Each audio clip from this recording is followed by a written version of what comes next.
सानन्दं प्रणिपत्य सिद्धिसदनं लम्बोदरं भारतीं सूर्यादिग्रहमण्डलं निजगुरुं भक्त्या हृदब्जे स्थितं येषामङ्घ्रिसरोरुहस्मरणतो नानाविधः सिद्धयः सिद्धिं यान्ति लघुप्रयान्ति विलयं प्रत्यूहशैलव्रजाः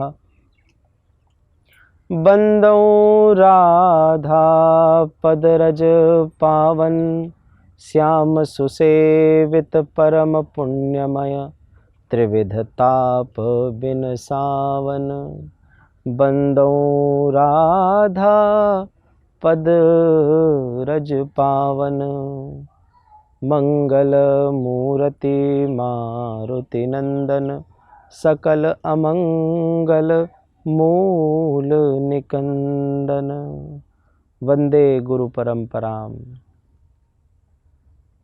आप सभी जानते हैं कि जीवन दो पटरियों पर चलती है, एक शिक्षा और एक दीक्षा।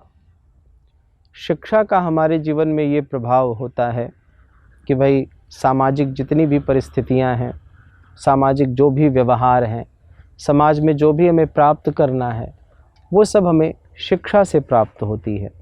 हम एक अच्छे स्तर के विद्वान बन सकते हैं, हम एक अच्छे स्तर के कारोबारी बन सकते हैं और हम एक अच्छे स्तर के सामाजिक व्यक्ति बन सकते हैं।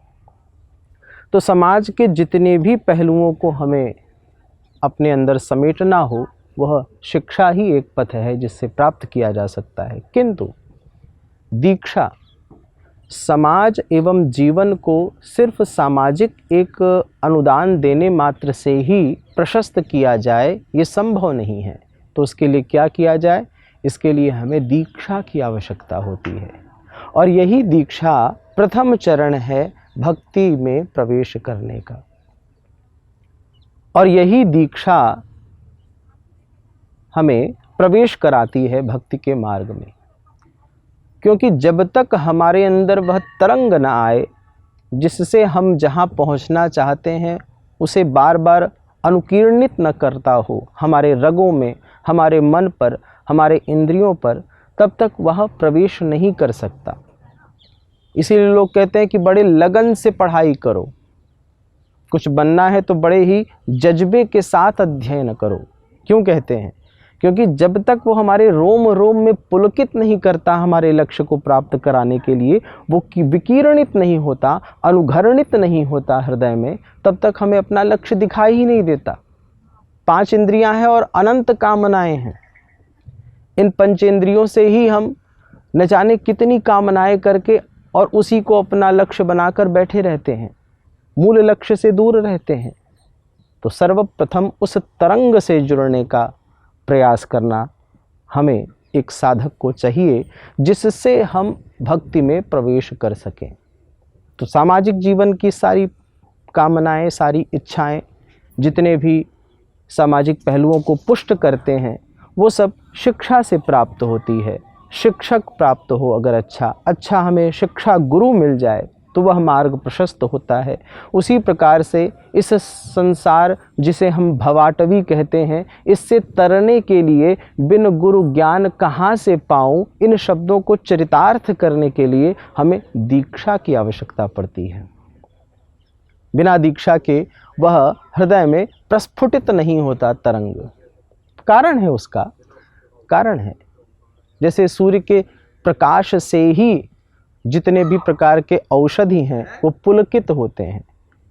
जैसे चंद्रमा की ज्योति जब तक नहीं पड़ती है औषधि पर तब तक वह अपने औषधीय गुणों को व्यक्त नहीं करती है। आप अनेक बार देखे होंगे बाग में दिन भर सूखी पड़ी रहेगी डाल पर, वह पुष्प पर अपनी सुगंध ही नहीं छोड़ती। वो कब छोड़ेगी? जब चंद्रमा की रश्मियाँ उस पर पड़ेंगी। चंद्रमा की तरंगे, चंद्रमा की ऊष्मा तरंगे जो उसे जीवित करेंगी, तब वह अपने सुगंधि को छोड़ती है। उसी प्रकार से जब एक सद्गुरु अपनी तपश्चर्या से एक मंत्र को तपःपूति से बाहर निकालता है, उस परमात्मा के तत्व को, और उस ब्रह्म के जो ब्रह्मनाद का जो ज्ञान है उसे जब बाहर प्रकट कर लेता है, और वही प्रकट ज्ञान जब अपने शिष्य में वह संक्रांत करता है, तो वो भी अपने गुरु की ही भांति तरंगित हो जाता है, पुलकित हो जाता है, और उसे भी भक्ति के मार्ग पर स्वतः प्रवेश प्राप्त हो जाता है। आप जानते हैं कि किताबों में सारी बातें हमें लिखी दिखाई पड़ती हैं, पर समझ में कुछ नहीं आता। जिस दिन शिक्षा गुरु प्राप्त हो जाता है, सारी बातें स्पष्ट हो जाती हैं। उसी प्रकार से अध्यात्म अध्यात्म कहते रहते हैं और पढ़ते रहते हैं, गीता पढ़ते रहते हैं, उपनिषद पढ़ते रहते हैं, बार बार महाभारत के बहुत से श्लोक पढ़ते रहते हैं, कई बार तो ऋग्वेद इत्यादि की ऋचाएँ पढ़ते रहते हैं, तथापि उसमें छिपी हुई ज्ञान, तथापि उसमें छिपा हुआ रहस्य हमें कभी भी समझ में नहीं आता। ऐसे ही भक्ति मार्ग में हम अनेक भक्तों का श्रवण करें और श्रवण करने से उन चरित्रों को बार बार अपने जीवन में उतारने का प्रयास करें, तथापि कभी कभी साधक को लगता है कि अभी भी मैं लक्ष्य पर हूँ कि नहीं, क्या ये साधन मेरे लिए पुष्ट करेगा मेरे भक्ति मार्ग को कि नहीं, ये संशय बना रहता है। कारण यही कि उनके अंदर क्या सही बीज प्रक्षिप्त किया गया है या नहीं। तो दीक्षा बहुत आवश्यक है जीवन में। अगर आपको अपने अध्यात्म मार्ग को प्रशस्त करना है तो सद्गुरु कैसे मिले, कहाँ मिले, कैसा हो, इन सब के ऊपर अनेक विस्तार से हमारे शास्त्रों ने बहुत बहुत चिंतन मंथन करके प्रस्तुत किया है।